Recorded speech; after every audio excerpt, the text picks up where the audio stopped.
Izgalmas riport következik az Otthon Nekedben, mert megmutatjuk, hogy hogyan telepítik a napelemeket. Ma már szerintem nagyon sokan környezettudatosak, nagyon sokan figyelnek arra, hogy minél többet spóroljanak, és hát ehhez nagyon-nagyon jó megoldás a napelem. Bálint Nándorral fogok beszélgetni, aki napelem szakértő gyakorlatilag, és ti telepítitek erre a házra a következő percekben a napelemet. Estére itt már lesz napelem? Bízunk benne. Az idei évben már több mint 100 lakossági napelemes rendszert telepítettünk országszerte. Általánosságban azt mondhatjuk, hogy egy lakossági napelemtelepítés egy nap alatt megoldható.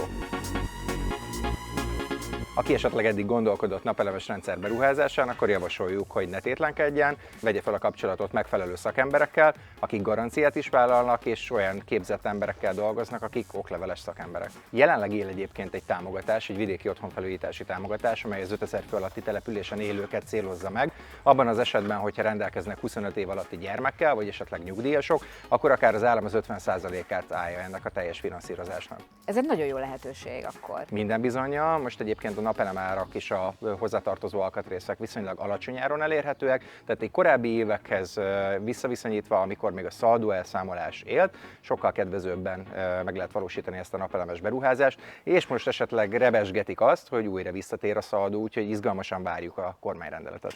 Mit fog ez jelenteni, ha visszatér?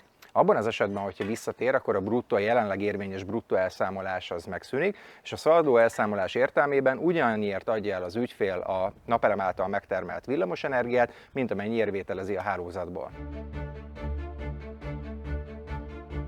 Volt egy ilyen tévhit a közelmúltban, hogy már nem is biztos, hogy megéri napelemet telepíteni, mert nagyon hosszú távon fog csak ez megtérülni.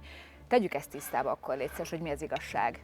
Ez eléggé szubjektív, tehát hogy ügyfél és ügyfél között is van különbség, abban az esetben, hogyha a villanyszámla viszonylag magas, vagy abban az esetben, hogyha elektromos autót használnak, akkor ennek a megtérülése eléggé rövid idő alatt kimutatható. Tehát egy átlag háztartás szempontjából azt tudjuk mondani, egy 7-8 év alatt megtérül. Elérhető a minimális villanyszámla, vagy akár ki is lehet váltani, és a 0 forintos rezsi az nem állam.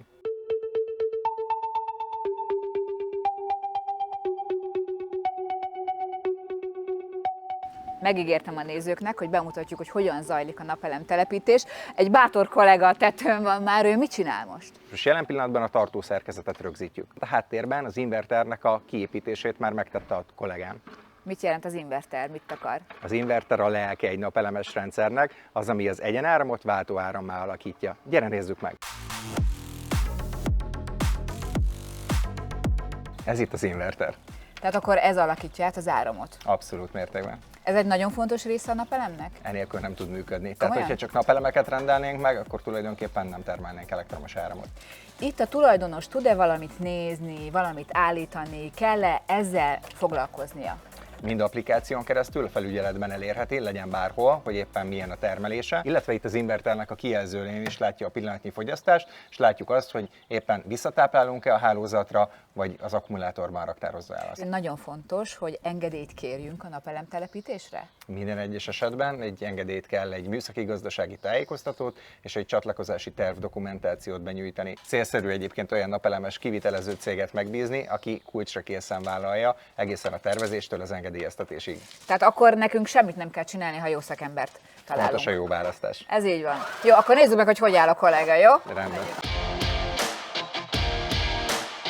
Az Otthon Neked stábja nagyon bátor, úgyhogy megnézzük, hogy mi történik a tetőn. Nándi, mi folyik most éppen? Hát látod, megígértem neked, hogy minden kulissza mögé is belátogatunk. Benézzünk, így van. Most jelen pillanatban a kollégám a tartószerkezetet rögzíti, ezután feltermeljük a síneket, és utána fogjuk majd a napelemeket felhozni. Szuper, én általában beszoktam vállalni, hogy segítek a munkafolyamatokban, de azt gondolom, hogy én ennél följebb most nem megyek, úgyhogy hajlak benneteket dolgozni, jó? Vannak lent a teherautóba panelek, majd akkor mindjárt megnézzük, hogy ott mibe tudsz segíteni, jó? Rendben, oké.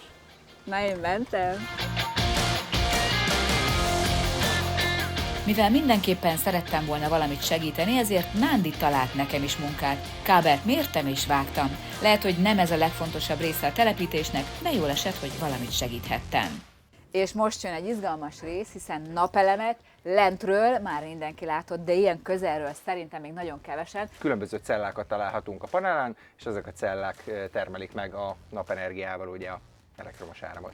Ebből a panelből mennyi kell majd ide a tetőre? 14 darab napelempanelt hoztunk ide az ügyfélhez, mind a 14 panelt fogjuk majd felrögzíteni. Én próbáltam ezt a panelt megemelni, ez nagyon nehéz. Hány kiló lehet? Ez körülbelül 20 kilós, de attól függően, hogy milyen meredek a tető, vagy egy vagy kettő kollega végzi a telepítést. Viszont Nem mondod, hogy ezt egy kollega viszi fel a hátán gyakorlatilag? Bizony. Hát ugye már van egy pár kilométer a cipőjükbe, viszont arra kell figyelni, hogy ideális legyen az időjárás, tehát esőben, illetve nagy szélben nem végzünk napelemtelepítést. Mi hagyunk benneteket dolgozni. Köszönjük szépen, nektek Én pedig is akkor köszönöm. jó munkát. Sziasztok! Szia!